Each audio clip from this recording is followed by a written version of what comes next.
The massive space station called Nexus Prime floated in the dark void between three bright stars. Inside its metal walls, the Galactic Military Academy buzzed with activity. Students from hundreds of different alien worlds walked through the long hallways. Some had wings, others had tentacles, and many looked nothing like anything from Earth. Kang Wu stood near a large window, watching the stars outside. He was the only human in his class of 200 students. His brown eyes studied the reflection of his classmates behind him. The Vextar students looked like giant insects with hard shells covering their bodies. Their 6 legs clicked on the metal floor as they moved. The Zephyrians sparkled like living crystals, their bodies changing colors as light hit them. The Nebulans were the strangest of all. They looked like floating clouds of gas that somehow held a shape.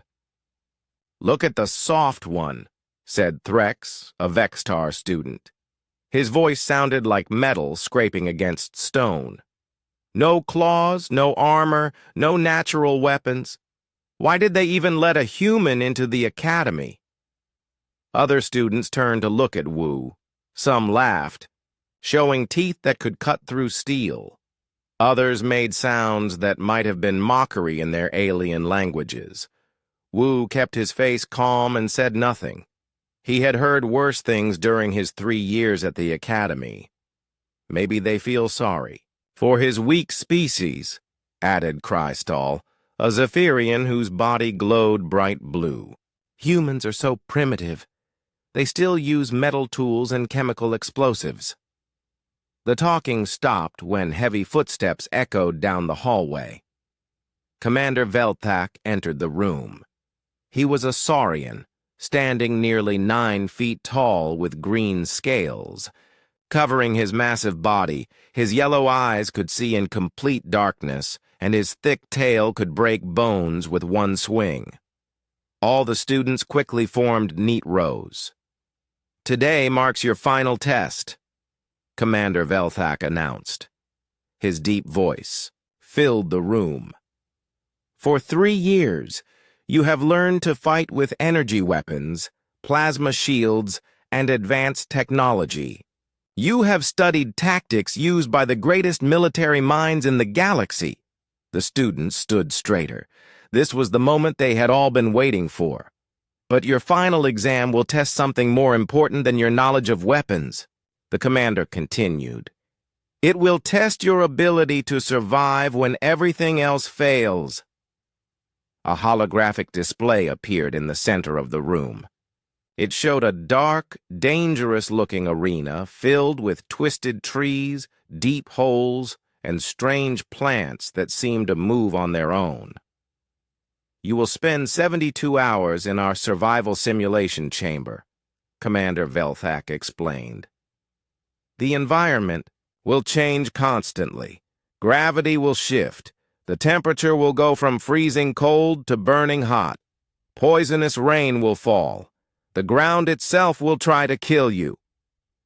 Some students shifted nervously. Even the toughest Felians, who looked like giant cats with razor-sharp claws, seemed worried. "But that is not the worst part," the commander said with what might have been a smile. "You will also face the apex predator." The hologram changed to show a creature that made several students step backward. It was 12 feet tall with 6 powerful arms. Its skin could change color to match anything around it. Electricity sparked between its claws, and its mouth was full of teeth that could bite through metal. This creature was designed to be the perfect hunter, Commander Velthak continued. "It learns from every encounter. It adapts to any fighting style. It has killed 43 students in previous tests." The room became very quiet. Even the Nebulans, who could turn their bodies into gas to escape most attacks, looked afraid. "And here is the most important rule," the commander said, his voice becoming harder. "No technology may be used. No energy weapons, No plasma shields, no advanced tools of any kind. You may only use what you can find in the arena itself. Razorclaw, a Felian student with orange fur and black stripes, raised one clawed hand. Commander, some species have natural advantages. Our claws can cut through almost anything. The Vextar have armor that stops most attacks. What about species with no natural weapons? His yellow eyes looked directly at Wu when he said this. Commander Velthak followed his gaze. Every species that has reached the stars has something that helped them survive. Some have strength, some have armor, some have special abilities. He paused and looked at each student. And some have intelligence. Intelligence won't help when... That thing is trying to eat you, muttered Stonehide, a Terran student whose rocky skin could stop bullets. We shall see, Commander Velthak replied. You have 24 hours to prepare. Use this time wisely, study the arena, plan your strategy, say goodbye to classmates who might not survive. The hologram disappeared. Students began talking in excited, nervous voices. Many were already forming groups, planning to work together. The Vextar clustered around Threx. The Zephyrians gathered near Crystal. The Felians formed their own group around Razorclaw. Wu found himself standing alone. Poor human, said Wisp, a Nebulan whose gaseous body shifted between purple and green. Maybe you should quit now. At least you would live to see tomorrow. Yes, agreed Threx, clicking his mandibles together. This test was designed for real warriors, not soft creatures who need machines to survive. Wu finally spoke. His voice was calm and steady. My species survived ice ages, volcanic eruptions, and meteor impacts. We hunted animals 10 times our size with nothing but pointed sticks. We'll see who's really soft. Several aliens laughed, but a few looked thoughtful. They had heard stories about human history. Most dismissed these stories as myths, but some wondered if there might be truth in them. As the students filed out of the room, Wu remained by the window. He thought about his home planet Earth, so far away. He thought about his ancestors who had faced saber-toothed tigers and woolly mammoths with nothing but rocks and fire. They had not only survived, they had won. Commander Velthak approached him. You seem calm for someone facing almost certain death. My grandfather used to say that every problem has a solution, Wu replied. You just have to be willing to think differently. The apex predator has killed students with natural armor, energy manipulation, and psychic powers, the commander said. What makes you think a human can succeed where they failed? Wu turned from the window and looked up at the towering alien officer. Because they all tried to fight it the same way. They relied on what made them strong on their homeworlds. But this isn't their homeworld. Commander Velthak's yellow eyes studied the young human for a long moment. Interesting. I will be watching your performance with great curiosity. As the commander walked away, Wu smiled slightly. Tomorrow would bring the greatest challenge of his life. But tonight, he had work to do. He had 24 hours to remember everything his species had learned about survival. 24 hours. To prepare for a fight that would prove what humans were really capable of. The Academy's training halls filled with nervous energy as students prepared for their final test. Wu watched from a corner as his classmates demonstrated their natural abilities. The sight was both amazing and terrifying. Threx stood in the center of a group of Vextar students. He flexed his 6 arms, and his thick shell gleamed under the lights. Green acid dripped from special glands in his hands, eating through a metal plate like it was paper. Other Vextar students practiced moving together as a team, their hard shells creating a moving wall of protection. "See how the acid burns?" Threx said loudly, making sure everyone could hear. "The apex predator's skin won't protect it from this." Nearby, the Zephyrian students gathered around Crystal. She raised her crystalline hands, and the lights in the room began to bend and twist. She could control any crystal or mineral, making them sharp as knives or hard as diamond. With a gesture, she pulled metal from the walls and shaped it into deadly spikes. "Crystal manipulation will give us the best weapons," she announced. "We can make new tools from anything we find." The Nebulan students were harder to watch because they kept changing between solid and gas forms.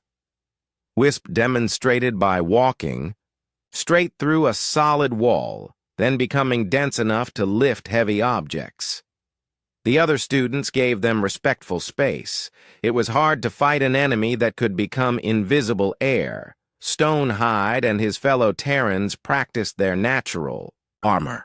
They could make their rocky skin even harder when danger approached. Wu watched one student let another hit him with a metal bar. The bar bent, but the Terran's skin didn't even show a scratch. The Felians were perhaps the most impressive. Razor Claw moved like liquid death, his claws extending and retracting as he practiced attack patterns. He could leap 20 feet in a single jump and climb walls like they were flat ground. His orange fur stood up as he demonstrated a fighting stance that had been used on his home world for thousands of years. "Speed and claws," he said, slashing at practice targets. "The apex predator is big and strong, but it's not faster than a Felian warrior." Wu noticed that every group avoided looking at him.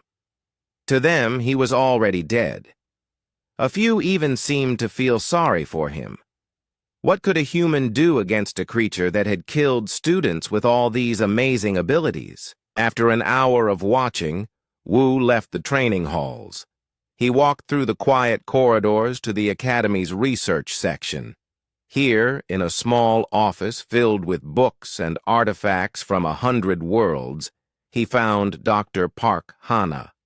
Dr. Park was a xenoarchaeologist who studied the history and culture of different alien species. She was also the only other human on the station. She looked up from her desk when Wu entered, her kind eyes showing concern. "I heard about the final test," she said softly. "Are you ready?" Wu sat down in a chair across from her desk. "I don't have claws or armor or special powers. Most of my classmates think I'm going to die in the first hour." Dr. Park smiled. "Do you know why I study alien cultures, Wu? To learn about their history." "No," she said, standing and walking to a wall covered with pictures from different worlds. "I study them to understand what makes each species special. Every race that reached the stars had something unique that helped them survive." She pointed to a picture of a Vextar city. The Vextar survived because they worked together and had natural protection.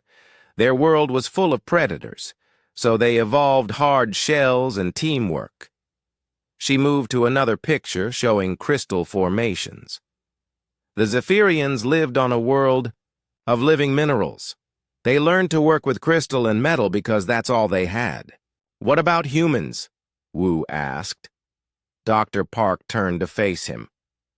"Humans are the galaxy's greatest survivors, not because we're the strongest or the fastest.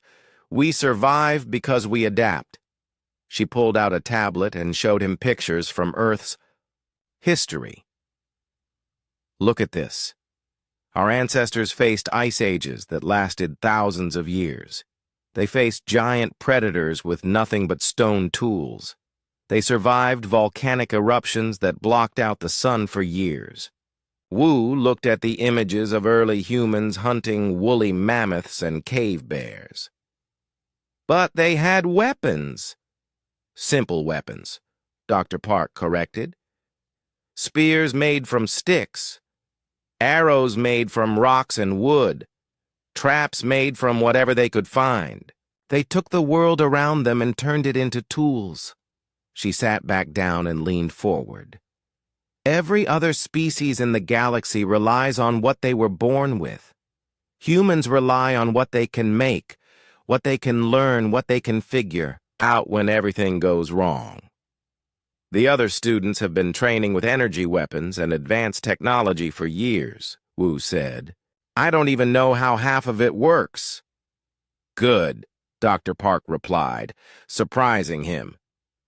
That means you haven't forgotten how to think like a human. While they've been learning to depend on machines, you've been learning to depend on yourself.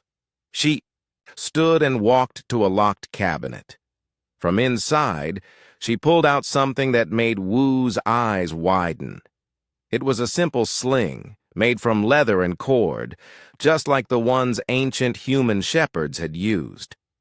I can't give you weapons, she said, handing it to him. But I can remind you of what your ancestors knew. The same physics that made this work will work anywhere in the galaxy. Wu held the simple weapon, feeling its weight. It was just leather and string, but in the right hands it had brought down giants. David and Goliath, he whispered. Exactly, Dr. Park said. Goliath had armor and a sword and a spear. David had a rock and a sling and the intelligence to use them right. They spent the next several hours talking about human history.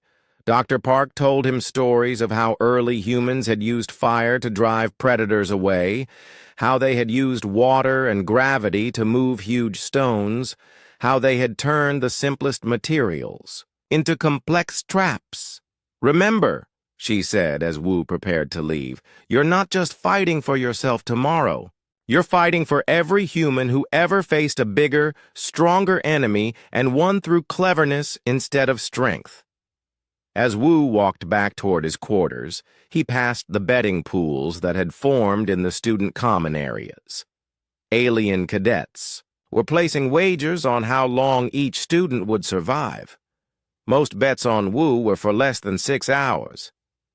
Poor human, he heard Stonehide say to a group of other students. He seems like a nice enough creature. Too bad he won't live to see the second day. Maybe the apex predator will kill him quickly, added Wisp. It would be more merciful than letting him suffer. Razorclaw looked over at Wu with his predator's eyes. I almost feel bad for him. He has no chance at all. Humans are prey animals, not hunters. Wu kept walking, but he smiled slightly. His ancestors had heard similar words from saber-toothed tigers, if cats could talk. The tigers were extinct now. Humans had inherited the earth. In his small room, Wu spent the remaining hours studying everything he could about the arena environment. He memorized the types of plants that would be there, the mineral content of the soil, the gravitational variations, and the weather patterns. While his classmates sharpened their claws and practiced their energy attacks, he learned about leverage, trajectory, and the breaking points of different materials. When the call came for all students to report to the simulation chamber, Wu was ready. He walked through the corridors one last time as a cadet. Tomorrow, he would either be a graduate or a memory.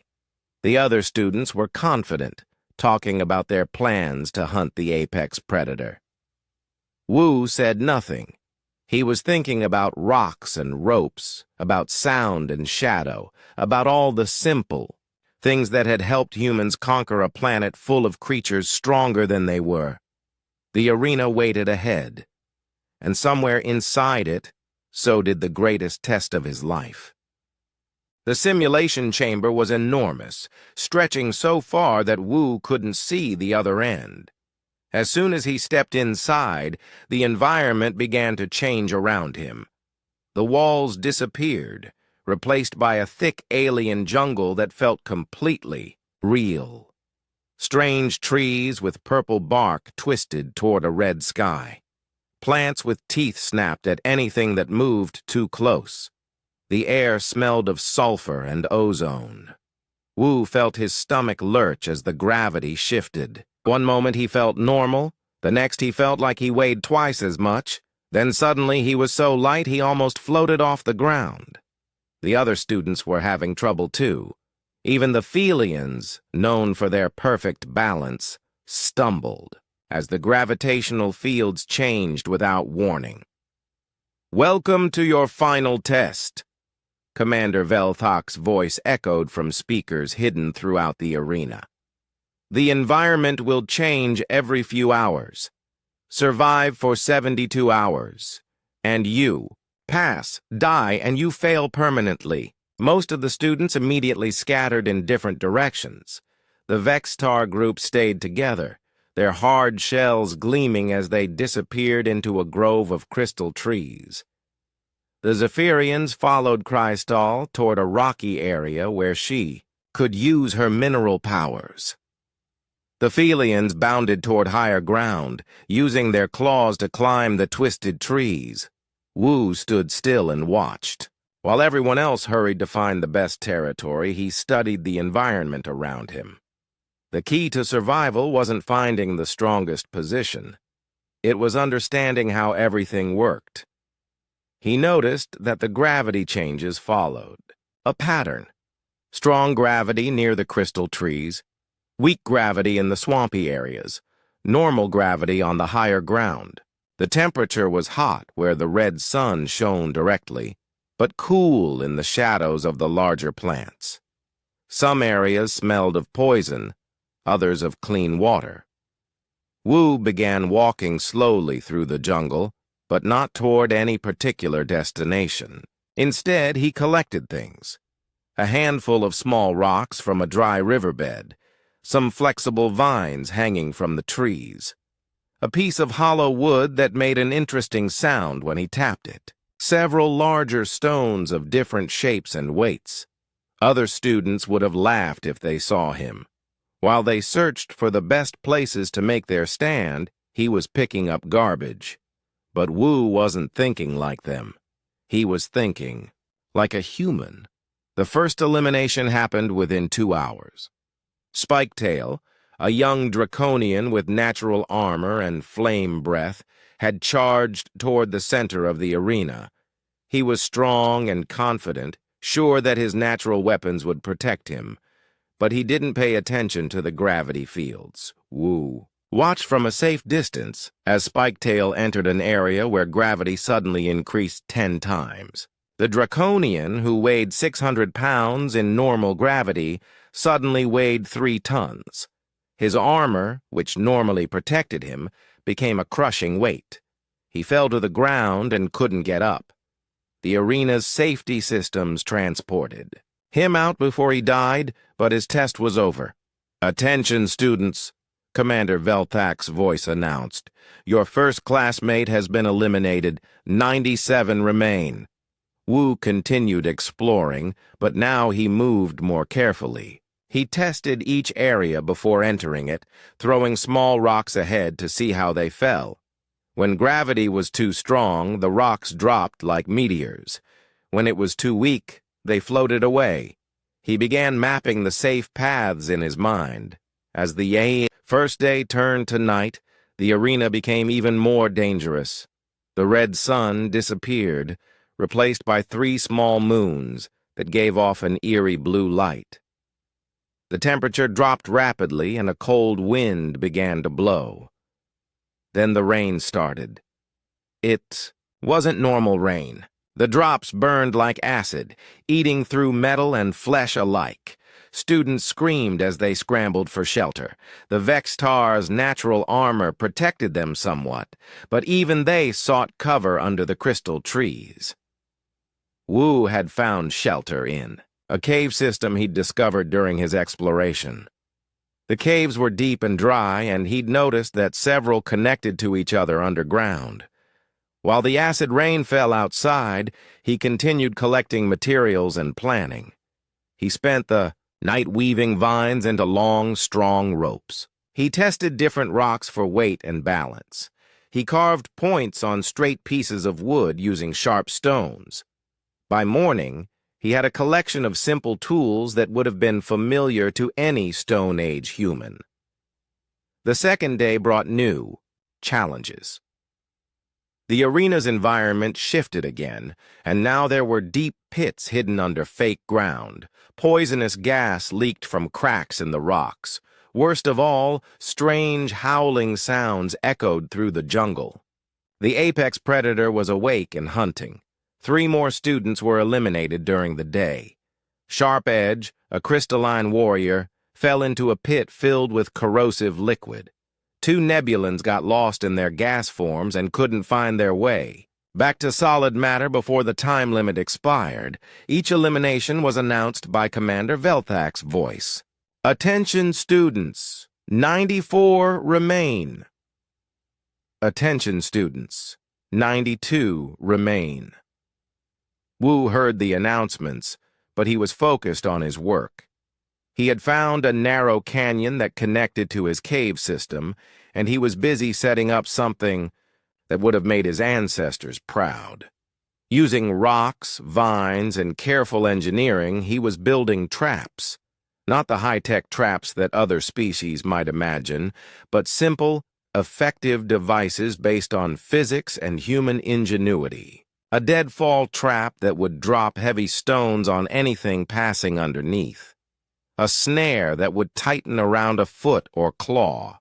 A pit covered with branches and leaves, with sharp stakes at the bottom.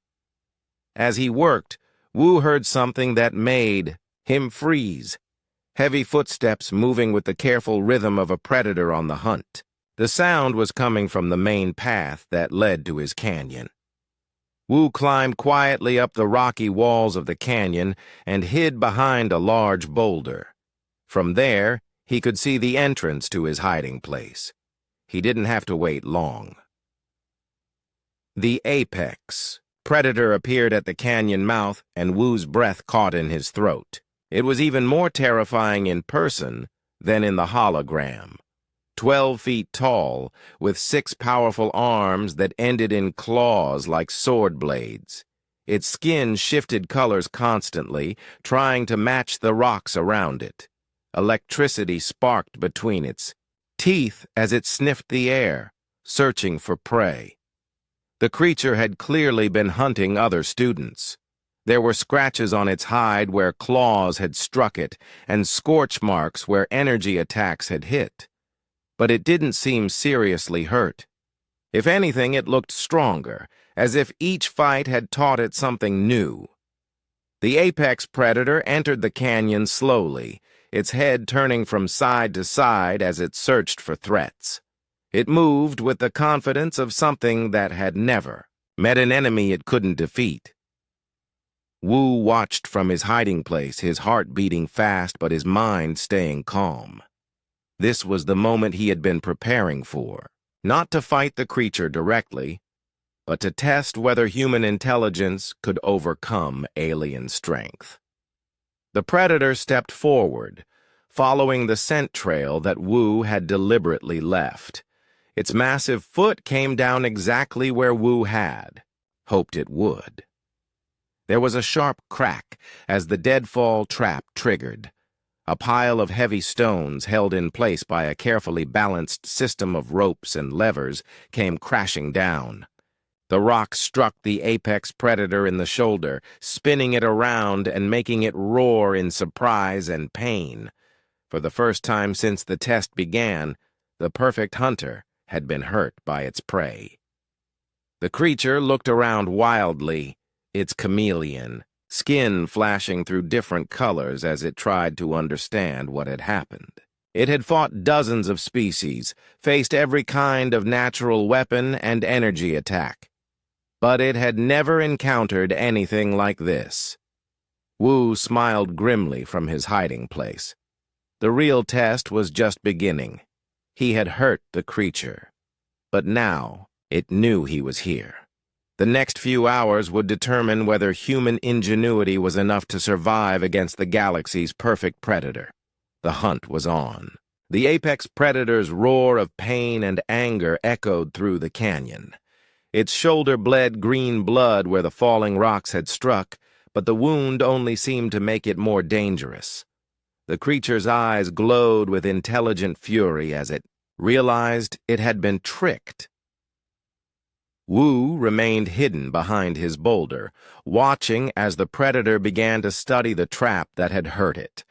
The creature was learning, just as Commander Velthak had warned.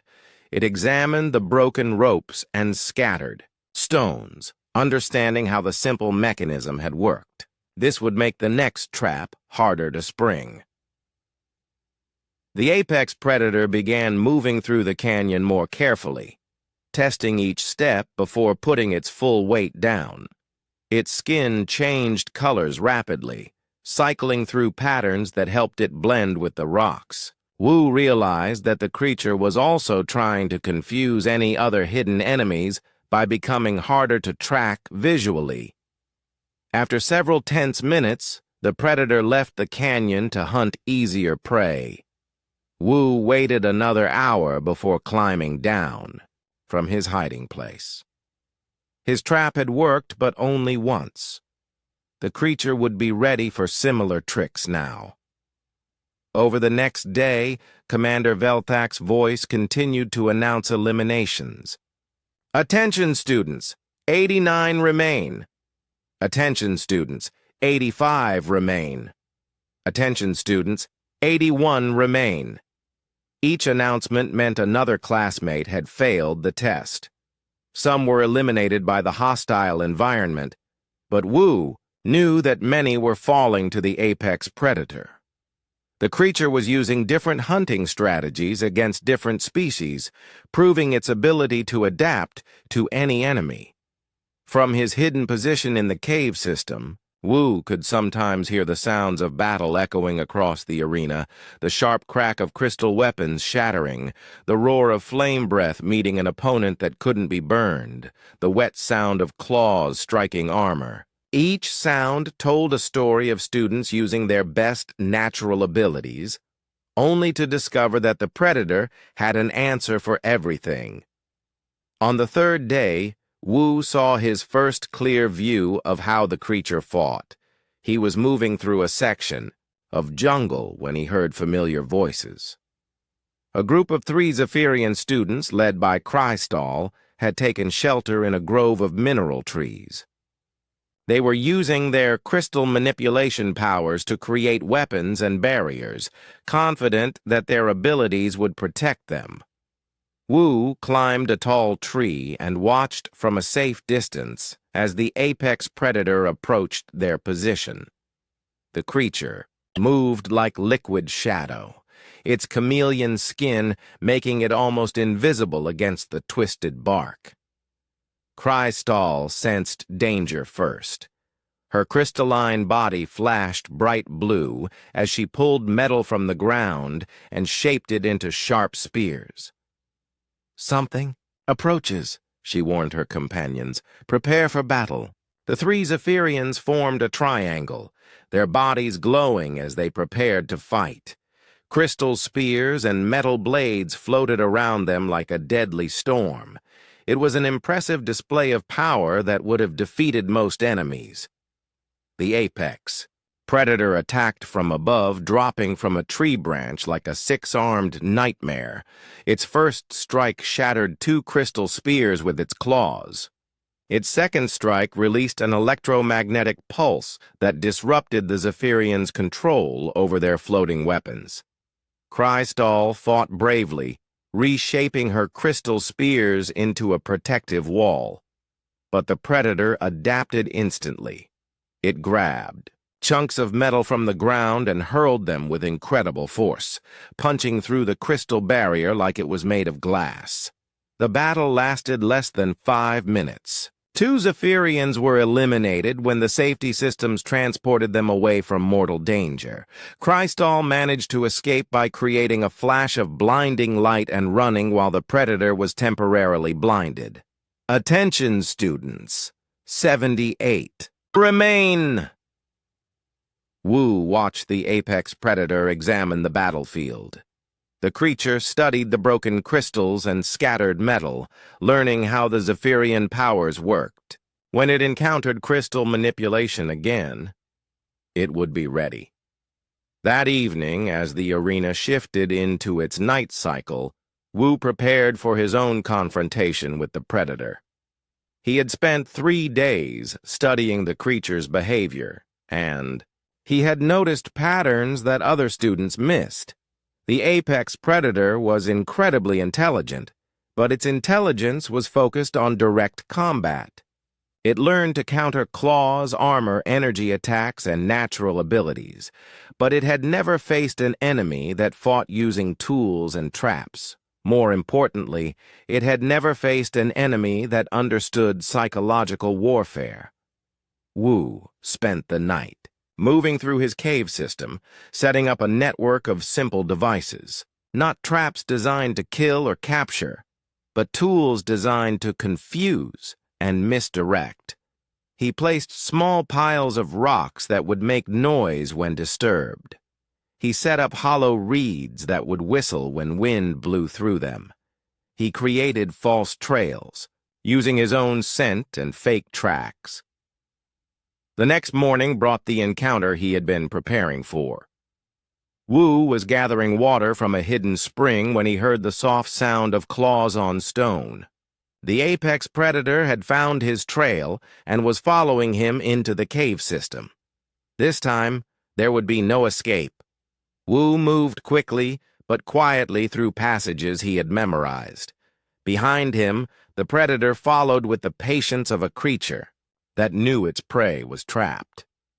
The cave system had only one entrance, and the creature was blocking it. But Wu wasn't trying to escape. He was leading the predator into an arena of his own choosing. The chase led through 3 caves, and down a narrow passage that opened into a larger chamber. Here, Wu had set up his masterpiece. Not a single trap, but a complex system of psychological warfare that would have made his ancestors proud. The apex predator entered the chamber and immediately sensed that something was wrong. The air moved strangely, creating echoes that made it hard to locate sounds. Small rocks fell from the ceiling at random intervals, triggered by vibrations from tripwires. Hollow reeds hidden in cracks whistled with eerie sounds that seemed to come from everywhere and nowhere. For the first time since the test began, the perfect predator showed uncertainty. It had faced every kind of direct attack, but it had never encountered an environment that seemed alive with invisible threats. Wu used this confusion to his advantage. He had hidden several slings throughout the chamber, each loaded with carefully chosen stones. As the predator turned to investigate a falling rock, Wu struck from behind with his first projectile. The stone struck the creature in the head, right between its eyes. It wasn't enough to cause serious damage, but it was painful and startling. The apex predator spun around, but Wu had already moved to a different position. The second stone hit the predator in the knee, making it stumble.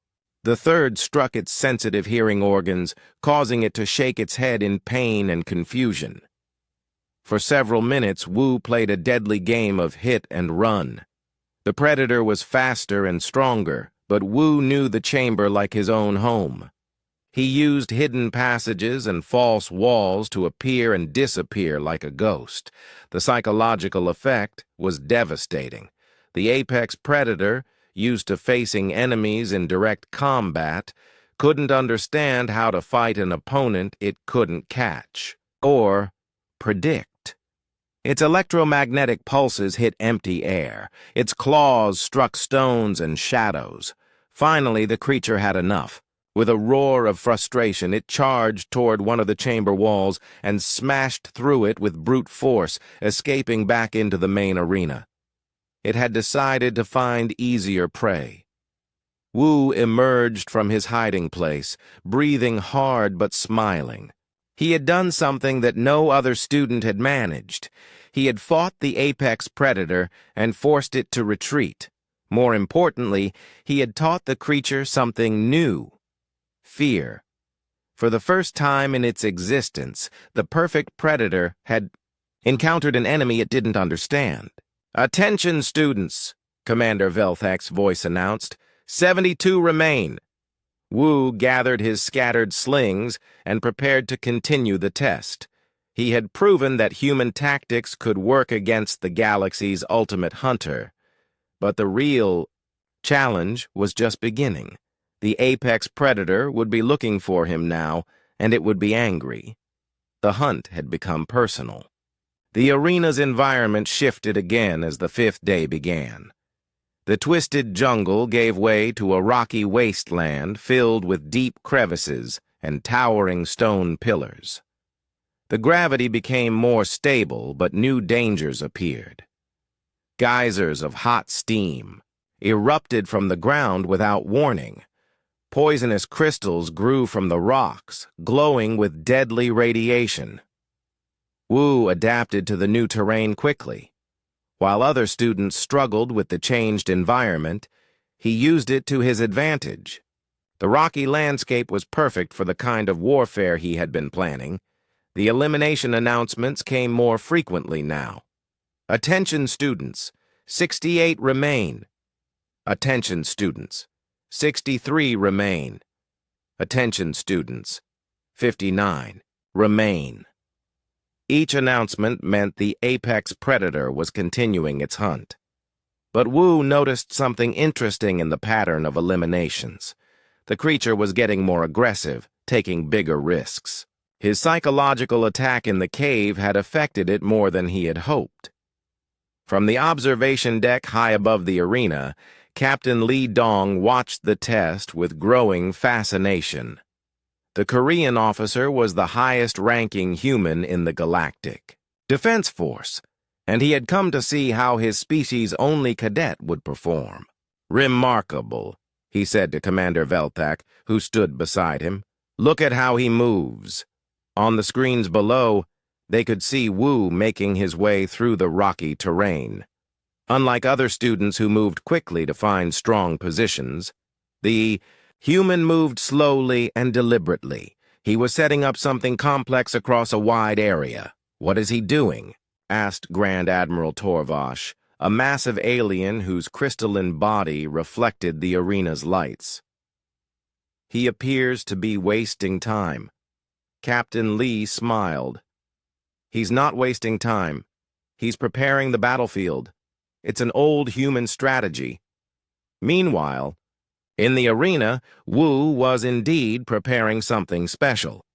He had discovered that the new rocky environment was perfect for acoustic warfare. The stone pillars and deep crevices created echoes and sound channels that could carry noises for miles. Using hollow reeds and carefully positioned stones, Wu began creating a network of sound devices across the wasteland. Each device was simple, but together they formed a complex system that could produce a symphony of confusing noises. He had learned about acoustic warfare from Dr. Park Hana's stories of human history. Ancient armies had used war drums and horns to confuse their enemies. They had learned to make their forces seem larger by creating echoes that multiplied the sound of their voices. But Wu was taking this concept further. He was creating sounds that no creature on any world had ever heard. Combinations of tones and rhythms that would be deeply unsettling to any nervous system. As he worked, Wu became aware that he was being watched. Other surviving students had noticed his strange behavior. Some thought he had gone crazy from the stress of the test. Others were curious about what the human was planning.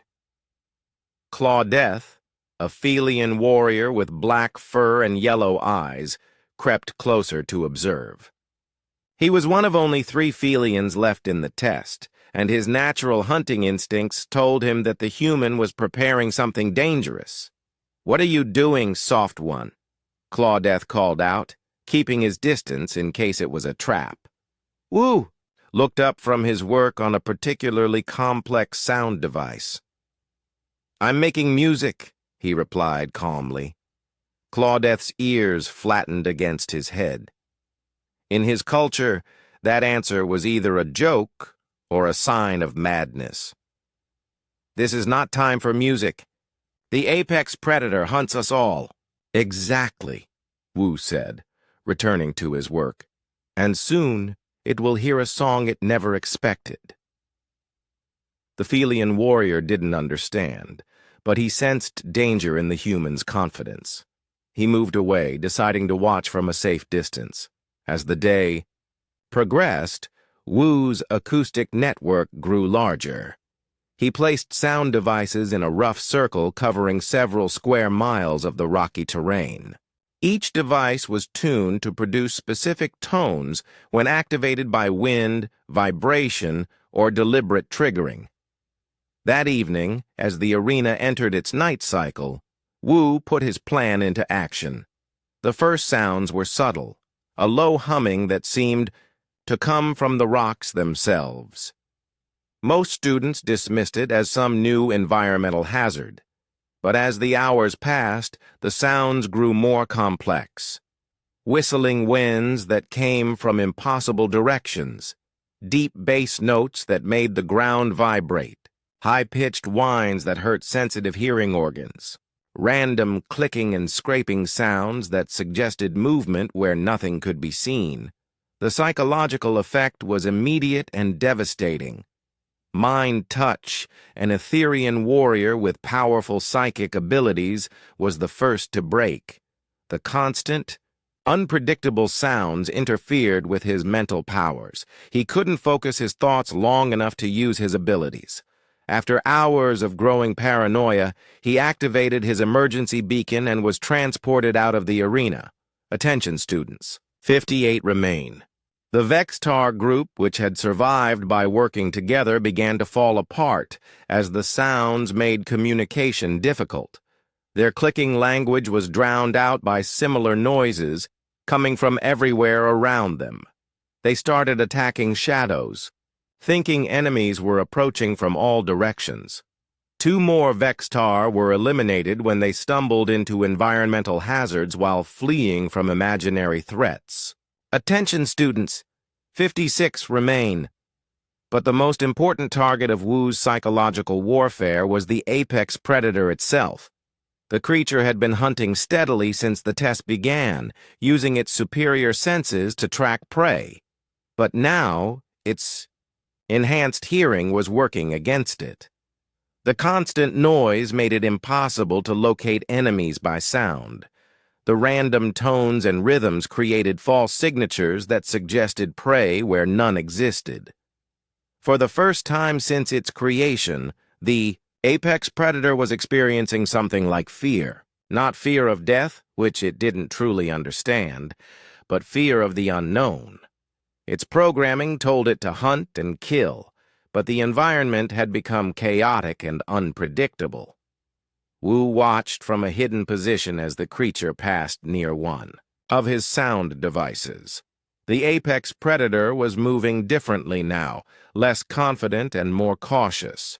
Its skin changed colors rapidly, showing its emotional state. It was confused and angry. Perfect. Wu began the second phase of his plan. Using a system of ropes and pulleys he had set up during the day, he started activating different sound devices in sequence.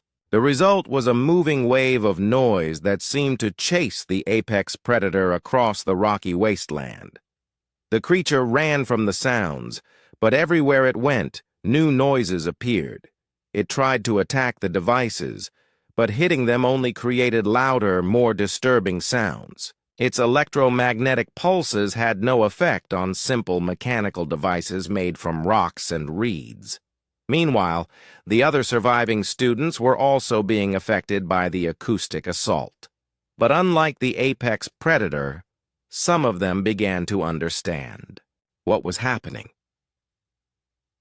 Crystal Song, a young Zephyrian who had survived her group's destruction, realized that the sounds were artificial. She began following the noise patterns, trying to find their source. Her crystalline body could detect vibrations that other species missed. Clawdeath also understood that the human was behind the chaos, but instead of being angry, he felt something, like respect. The soft creature with no natural weapons was using pure intelligence to turn the entire arena into a weapon. As the night progressed, Wu's acoustic network created a symphony of psychological warfare that would have impressed the greatest military strategists in human history. He was using sound as a weapon in ways that no alien species had ever imagined. The apex predator, designed to be the perfect hunter, found itself being hunted by invisible enemies that existed only in its enhanced senses. For the first time since the test began, the creature stopped hunting and focused entirely on its own survival. From the observation deck, the alien officials watched in amazement. "How is he doing this?"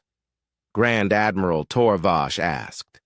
Captain Lee smiled proudly. "He's using one of humanity's oldest weapons, fear itself." Commander Velthak studied the displays showing the apex predator's vital signs. The creature's stress levels were higher than they had ever been recorded. "The predator appears to be experiencing psychological distress." "Good," Captain Lee replied. "It's learning what every prey animal on Earth already knows. Sometimes the hunter becomes the hunted." In the arena below, Wu continued his invisible war.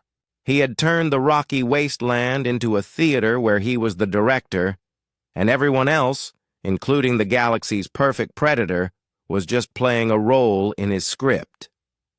The test was far from over, but the balance of power had shifted. The human was no longer just trying to survive. He was hunting the hunter. By the 6th day, only 23 students remained in the arena. The constant psychological pressure from Wu's acoustic network had eliminated more cadets than direct combat with the apex predator. Fear and paranoia had proven to be as deadly as claws and energy weapons. The arena's environment shifted once more, returning to something closer to the original jungle setting. But now the terrain was more dangerous than ever.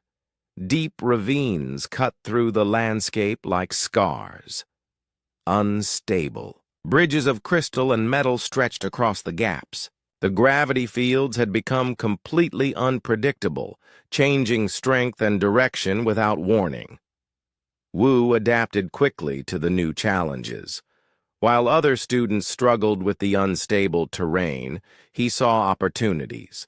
The ravines and bridges created natural choke points where enemies would have to follow predictable paths. The changing gravity could be used to power mechanical traps. Even the dangerous crystal formations could become weapons in the right hands. "Attention, students! 20 remain." The announcement came after Sharpfang, one of the surviving Felians, fell into a gravity well while trying to leap across a ravine. The safety systems transported him away before he was crushed, but his test was over. Wu had been watching the elimination patterns carefully. The apex predator was becoming more desperate as the environment grew more dangerous. Instead of hunting patiently, it was taking bigger risks to eliminate students quickly. This change in behavior was exactly what Wu had been hoping for. From his network of hidden observation points, Wu had been studying the remaining students as carefully as he studied the predator. Each species had predictable behavior patterns when under stress. The Vextar became more aggressive and less careful. The Zephyrians focused so much on their crystal powers that they ignored environmental dangers. The Felians relied more heavily on their speed and agility, sometimes moving without thinking. Most importantly, Wu had noticed that several students were starting to work together. Crystal Song, the surviving Zephyrian, had formed an alliance with Wisp, a Nebulan who could scout ahead in gas form. Stonehide, the tough Terran, was traveling with Claw Death, the Felian warrior. They had realized that cooperation might be their only chance against the apex predator. But Wu also realized that these alliances could be used against them. He spent the morning setting up his most complex trap network yet. Using the new terrain's natural features, he created a maze of interconnected devices that stretched across several miles. Each trap was designed not just to catch one target, but to create chain reactions that would affect the entire area.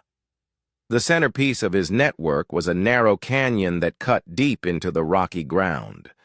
There was only one way in and one way out, making it a perfect killing ground. But instead of trying to trap his enemies inside, Wu planned to use the canyon as bait. He spent hours setting up false evidence of his presence near the canyon entrance. Footprints in soft soil, scraps of fabric caught on thorns, even a small campsite with still warm ashes from a fire. To any tracker, it would look like the human was hiding in the canyon, probably injured or exhausted. Then he moved to his real position on the canyon's rim, where he had prepared his master trap. The waiting began in the afternoon. Wu lay hidden among the rocks above the canyon, watching the entrance through a simple periscope made from polished metal. His trap network was armed and ready. All he needed now was for someone to take the bait. The first to arrive was Claw Death and Stonehide. The unlikely pair had been tracking Wu for hours, following the false trail he had left. The Felian's keen nose detected the human's scent near the canyon entrance, while the Terran's solid strength made him confident about entering dangerous terrain. "The human is in there," Claw Death whispered, his yellow eyes gleaming with predatory excitement. "I can smell his fear." Stonehide nodded, his rocky skin shifting to its hardest defensive setting. "We take him together. You move fast, I take the hits. Simple plan." They entered the canyon carefully, but they were looking for threats from ahead, not from above. Wu watched them disappear into the narrow passage, then began counting. He had measured the canyon's length exactly. It would take them 4 minutes to reach the far end and realize that no one was there. 3 minutes later, Crystal Song and Wisp arrived at the canyon entrance. The Zephyrian's crystalline body was glowing with excitement as she detected the fresh tracks left by the Felian and Terran. "Others have gone ahead," Crystal Song told her gaseous companion. "If they find the human first, they will gain an advantage." Wisp shifted to a more solid form so he could speak clearly. "Should we follow them?" "Yes," Crystal Song decided. "We cannot let them eliminate the human without us." The second pair entered the canyon, following the first. Wu smiled grimly. His trap was working perfectly. Now he just needed the most important player to arrive. He didn't have to wait long. The apex predator appeared at the canyon entrance just as Wu had hoped. The creature had been tracking all of the students, drawn by the sounds of their movement and the scent of their fear. Its enhanced senses told it that multiple prey animals were now trapped in a confined space. The perfect hunter had found the perfect killing ground. The apex predator entered the canyon with confident predatory grace. Its skin changed to match, the rocky walls making it nearly invisible. Electricity sparked between its claws as it prepared for battle. In its mind, this would be easy. Cornered prey was always easier to kill than prey in open ground, but Wu wasn't in the canyon. He was above it, and he had been planning this moment for days. As soon as the apex predator passed beneath his position, Wu triggered the first phase of his trap. A carefully balanced pile of rocks, held in place by a complex system of ropes and levers, came crashing down behind the creature. The landslide blocked the canyon entrance completely, trapping everyone inside. The sound of falling rocks echoed through the canyon like thunder. The 4 students inside immediately realized they were trapped, but they also knew they weren't alone. The apex predator was in there with them.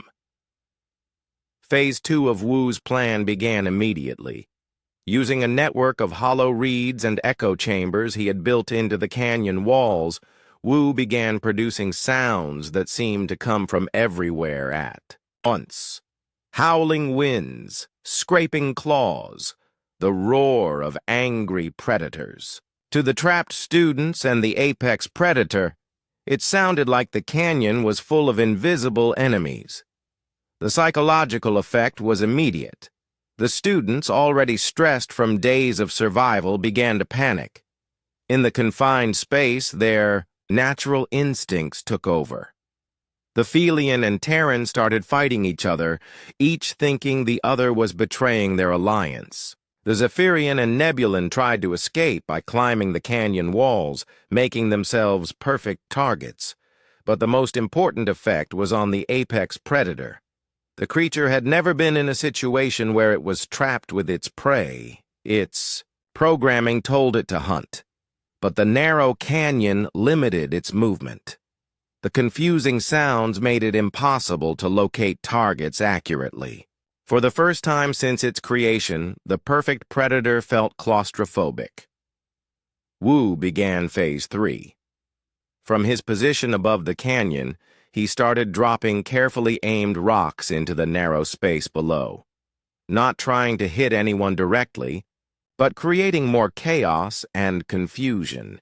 Each falling stone created echoes and crashes that added to the acoustic nightmare. The trapped beings below began attacking anything that moved. In the dark, narrow space filled with confusing sounds, it was impossible to tell friend from enemy. Clawdeath struck at what he thought was the apex predator, but hit Stonehide instead. Crystal Song's defensive spikes injured Wisp when he tried to help her climb to safety. The apex predator, designed to be a perfect hunter, found itself in a situation it couldn't handle. Multiple targets moving unpredictably in confined space. Constant noise that interfered with its senses. No clear escape route. Its adaptive intelligence couldn't find a solution to a problem it had never encountered before. Finally, the creature did something that surprised everyone, including Wu. It began trying to dig its way out. The apex predator turned away from the fighting students and started clawing at the rocky walls of the canyon. Its powerful arms tore chunks of stone away as it tried to create a new exit. The electromagnetic pulses from its body helped break down the rock structure, but Wu had planned for this too. The canyon walls had been weakened in specific places, designed to collapse under pressure. As the apex predator weakened the stone structure, Wu triggered the final phase of his trap. More landslides, carefully planned and positioned, began falling into the canyon. Not enough to kill anyone, but enough to bury the apex predator under tons of loose rock. The creature found itself trapped not just in the canyon, but under a pile of stones that even its strength couldn't move. The 4 students, bruised and confused but still alive, suddenly found themselves alone in the canyon. The apex predator was buried and helpless. After 6 days of terror, the perfect hunter had been defeated by rocks and ropes and human intelligence. "Attention, students," Commander Velthak's voice echoed through the arena. "The apex predator has been neutralized. 17 students remain. The test continues. From his position above the canyon, Wu smiled. He had proven that. The canyon fell silent after the last rock stopped falling. For a moment, everything was still. Then came the sound of digging as the four trapped students worked together to free themselves from the debris that had partially buried them. Wu watched from above as they emerged from the rockfall, battered but alive. Clawdeath's black fur was gray with dust. Stonehide had cracks in his rocky armor. Crystal Song's crystalline body had lost some of its glow. Wisp kept shifting between solid and gas forms, struggling to maintain control after the trauma. But they were all looking up at the canyon rim where they knew their tormentor was hiding. "Human!" Clawdeath roared, his voice echoing off the canyon walls. "Show yourself!" Wu stood up slowly, making himself visible on the edge of the cliff. The four students below stared up at him with a mixture of anger, fear, and grudging respect. "You used us," Crystal Song accused, her voice ringing like broken glass. "You made us fight each other while you hid like a coward."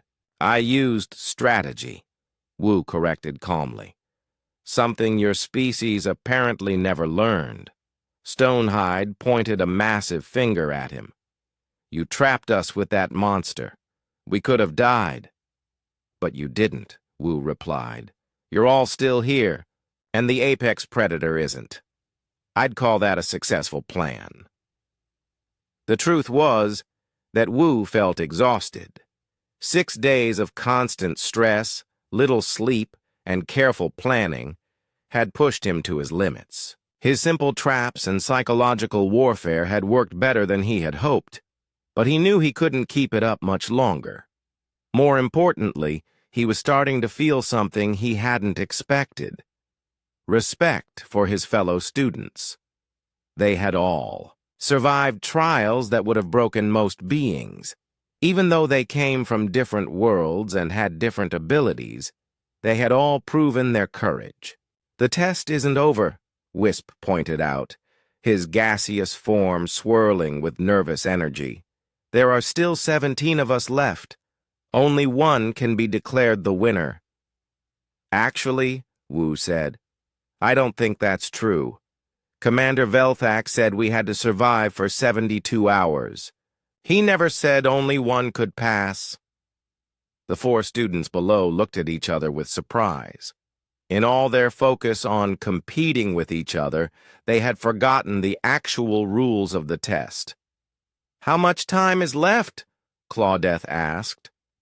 Wu checked the small timepiece he had been carrying. "About 18 hours. The students began climbing out of the canyon using various natural abilities. Clawdeath scaled the walls with his claws. Stonehide simply punched handholds into the rock as he climbed. Crystal Song created crystal steps that lifted her upward. Wisp became gas and floated to the top. When they reached the canyon rim, they found Wu waiting calmly with his collection of simple tools and weapons. Up close, they could see how tired he was. His clothes were torn and dirty. His hands were cut from handling rough stones and sharp rocks. But his eyes were still. "Alert and intelligent. So what now?" Stonehide asked. "Do we fight each other until only one remains? Or do we work together to survive the last 18 hours? Wu suggested. The suggestion surprised them. After days of competition and conflict, the idea of cooperation seemed strange. But before anyone could answer, they heard a sound that made them all freeze with terror. From somewhere beneath the pile of rocks in the canyon came a deep, angry roar. The apex predator was still alive, and it was digging its way out. "Impossible," Crystal Song whispered. "Nothing could survive under all those rocks." "The creature was designed to be nearly indestructible," Wu reminded them. "I slowed it down, but I didn't kill it." As if to prove his point, they saw rocks beginning to shift and move in the canyon below. Something enormously strong was pushing. Up from underneath the pile, the apex predator had been buried, not defeated. "How long before it breaks free?" Claudette asked, his predator instincts telling him to run. Wu studied the movement of the rocks below. "Maybe an hour, maybe less." Then, "We run," Wisp said, already starting to shift toward gas form. "No," Wu said firmly. "Running won't work anymore. It knows all our scents, all our tactics. It will hunt us down one by one, and this time it will be angrier than ever." "So what do you suggest?" Stonehide demanded. Wu looked at each of them, seeing fear but also determination in their alien faces. These weren't cowards. They were warriors who had survived 6 days in hell. They deserved better than to be hunted down like animals. "We finish this," Wu said. "All of us together. We make a stand and end it once and for all." The next hour was a whirlwind of preparation. Working together, the 5 students created the most elaborate trap in the history of the Galactic Military Academy. It wasn't just human ingenuity anymore. It was the combined intelligence and abilities of 5 different species working toward a common goal. Clawdeath used his claws to carve precise grooves in the rock, creating channels for Wu's rope and pulley systems. Stonehide positioned massive boulders that only his strength could move. Crystal Song shaped metal and crystal into springs and triggers that would respond to the slightest pressure. Wisp scouted the area in gas form, finding the best positions for each component of their plan, and Wu coordinated it all, using his understanding of physics and engineering to turn their combined abilities into a weapon that could stop even the apex predator. They chose their battlefield carefully, a natural amphitheater surrounded by high cliffs with only one entrance. If the predator wanted to reach them, it would have to come through their killing ground. As they worked, they talked. For the first time since the test began, students from different species shared their stories and fears. Clawdeath told them about the honor codes of his warrior people. Crystal Song described the beauty of her crystalline homeworld.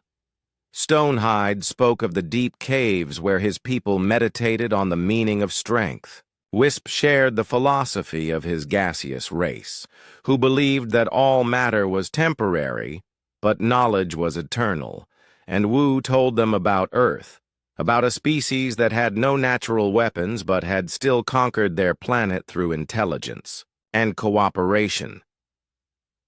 "Your people sound formidable," Clawdeath admitted. "I misjudged humans." "We all did," Crystal Song agreed. "We thought intelligence was weakness. We were wrong." Just as they finished their preparations, the apex predator emerged. From the canyon, it looked worse than ever. Its skin was torn and bleeding. Several of its arms hung at odd angles, but its eyes burned with intelligent fury, and it moved with the deadly purpose of a creature that had been humiliated and wanted revenge. It saw the 5 students waiting in their amphitheater and roared a challenge that shook the ground. "It's coming," Wisp warned, his gaseous form swirling with nervous energy. "Let it come," Wu said calmly. "We're ready." The apex predator entered their trap zone with careful, measured steps. It had learned to be wary of the human's tricks. Its damaged sensors swept the area looking for hidden dangers, but this time Wu wasn't hiding. He stood in the center of the amphitheater with his 4 companions, holding nothing but a simple sling and a smooth stone. "You want me?" he called to the creature. "Here I am." The apex predator studied the scene. 5 small prey animals, standing in the open with no apparent weapons or defenses. It was either a trap or an act of desperation. Either way, it was time to end this hunt. The creature charged. As it crossed into the amphitheater, every trap they had built activated at once. Crystal springs launched sharpened stakes. Counterweight systems dropped massive rocks. Rope snares tightened around its legs. The combined engineering skills of 5 species created a symphony of destruction. But the apex predator was as tough as it was intelligent. It smashed through most of the traps, absorbing damage but continuing its charge. In seconds, it would reach the 5 students. That's when Wu stepped forward with his sling. The stone he had chosen was perfect, smooth, round, and heavy enough to carry all the force he could put behind it. As the creature bore down on them, Wu spun the sling in the ancient pattern his ancestors had used to bring down giants. The stone flew straight and true, striking the apex predator exactly where Wu had aimed, the creature's damaged temple, where earlier injuries had weakened its skull. The impact was devastating. The creature stumbled, its charge faltering as it shook its massive head in pain and confusion. That was the moment the other students struck. Claw Death leaped forward with all the speed and grace of his warrior heritage, his claws finding the gaps in the creature's natural armor. Crystal Song launched a barrage of crystal spears that pinned the predator's damaged arms. Stonehide charged like a living boulder, his rocky fists striking with the force of an avalanche. Wisp became a choking cloud that filled the creature's lungs with burning gas. The battle lasted only minutes, but it felt like hours. The apex predator fought with the desperation of a cornered animal, but it was outnumbered and outmaneuvered. For the first time in its existence, it faced opponents who fought as a team instead of as individuals. When it was over, the perfect predator lay still in the center of the amphitheater. Not dead, but finally, truly defeated. Attention students. Commander Velthak's voice rang across the arena. The test is complete. All remaining students have passed.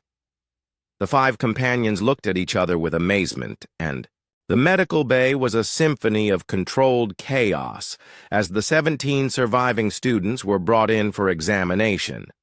Medical drones buzzed around each cadet, scanning for injuries and checking vital signs. Alien doctors with tentacles, extra arms and crystalline bodies worked quickly to treat wounds and exhaustion. Wu sat on an examination table while a spider-like medical drone treated the cuts on his hands. Around him, his fellow survivors were getting similar care. Many looked shocked that they had lived through the test. Others seemed amazed that the legendary apex predator had finally been defeated. "Remarkable," said Dr. Helix, the Academy's chief medical officer. Her 6 arms moved independently as she reviewed the medical data from the test. No fatalities, minimal serious injuries, and the first successful neutralization of the apex predator in the Academy's history. Commander Velthak entered the medical bay, his massive frame casting shadows across the room. Behind him walked Grand Admiral Torvash, whose crystalline body reflected the medical bay's bright lights. Captain Li Dong followed them, his face showing pride and amazement. "Cadet Kang Wu," Commander Velthak called out. Wu jumped down from the examination table and stood at attention. "Yes, sir." The commander studied him for a long moment. "In 30 years of conducting this test, I have never seen anything like what you accomplished. You defeated the apex predator using nothing but primitive tools and tactics. With respect, sir," Wu replied, "I didn't defeat it alone. The final battle required all 5 of us working together." Grand Admiral Torvash stepped forward, his voice ringing like crystal chimes. "But you were the architect of victory. You turned competition into cooperation," You made warriors out of frightened students.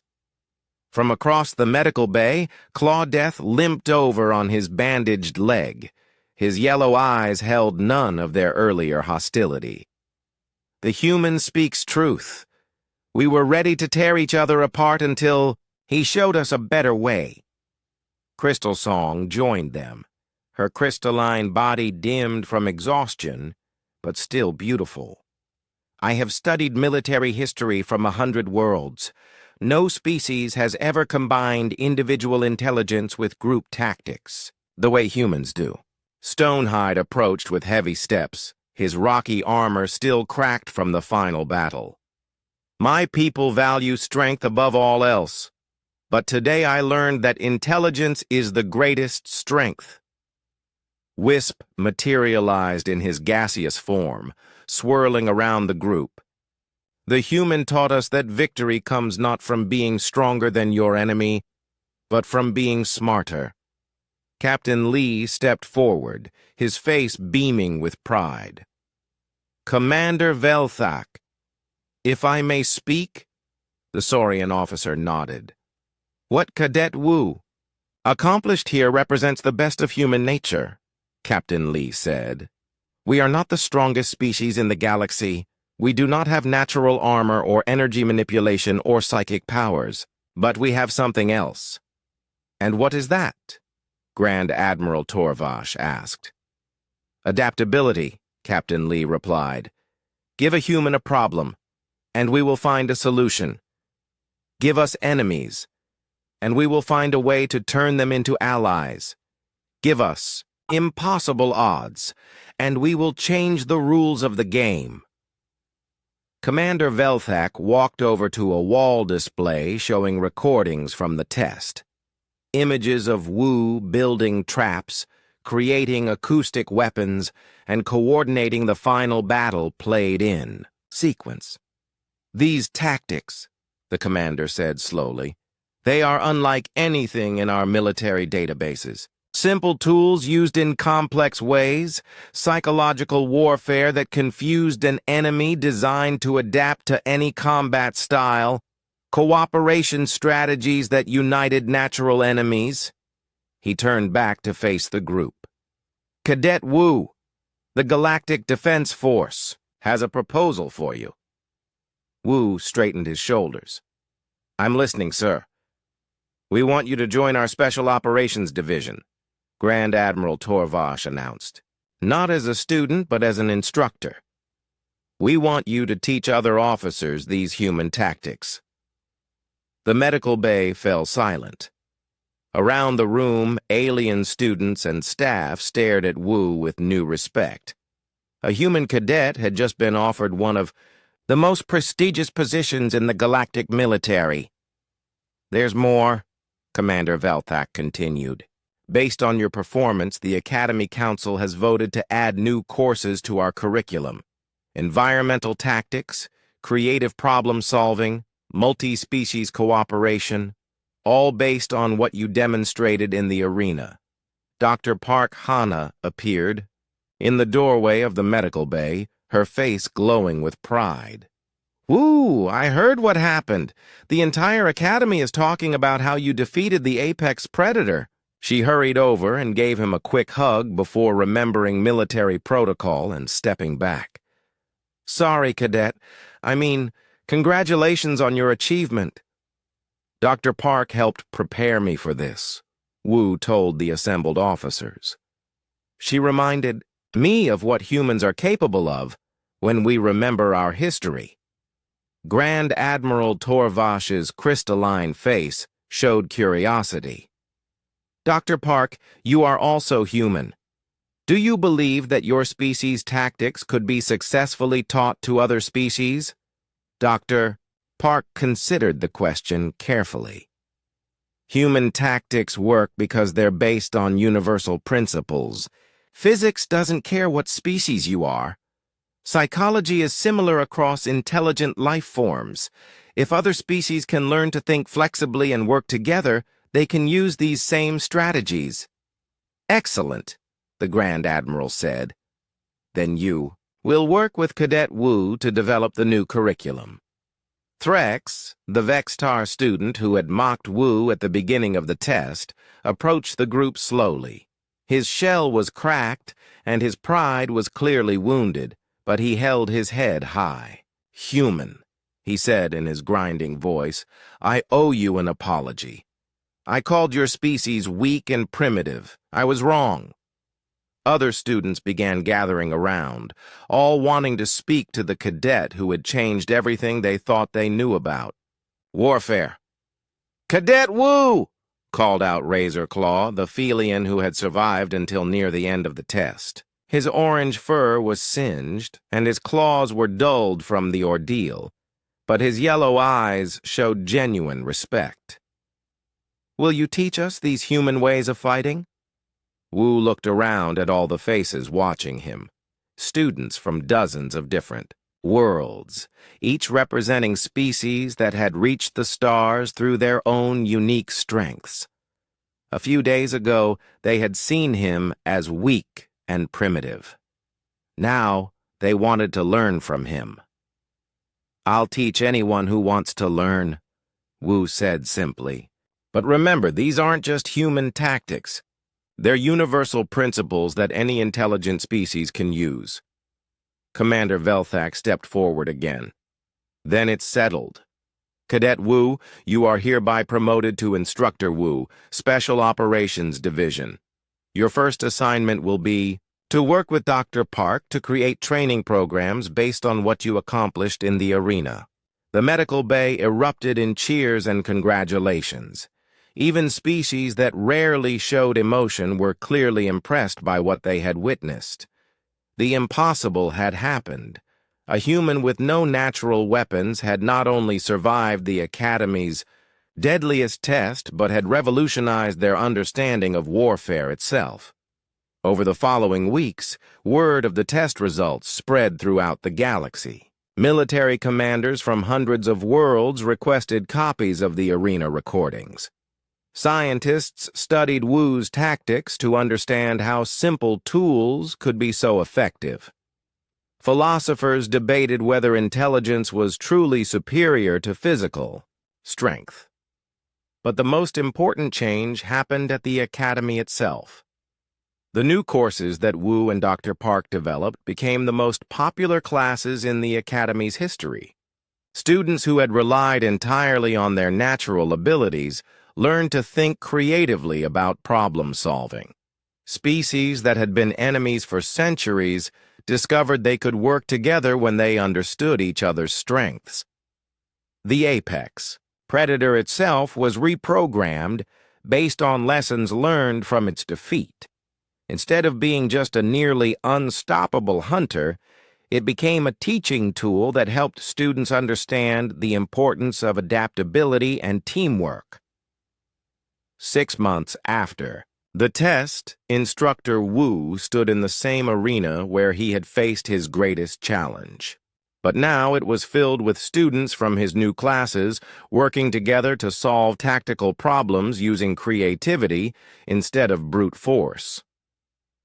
Claw Death, now a graduate and junior instructor, approached him with a smile. "Remember when I said humans were prey animals, not hunters?"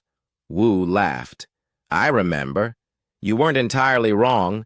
Humans were prey animals for most of our evolution, but being prey taught us things that natural predators never learned. Such as how to think like our enemies, how to use the environment as a weapon, how to turn our weaknesses into strengths." Wu gestured at the students working together in the arena below. Most importantly, how to survive by helping others survive. Crystal Song joined them, her crystalline body sparkling with satisfaction. "The new cooperation exercises are remarkable. Yesterday I saw a Vextar and a Nebulan work together to solve a problem that neither could handle alone." Stonehide lumbered over, his rocky surface polished to a shine. "My people are requesting that I return home to teach these methods to our military. They want to learn what they call the human way of war."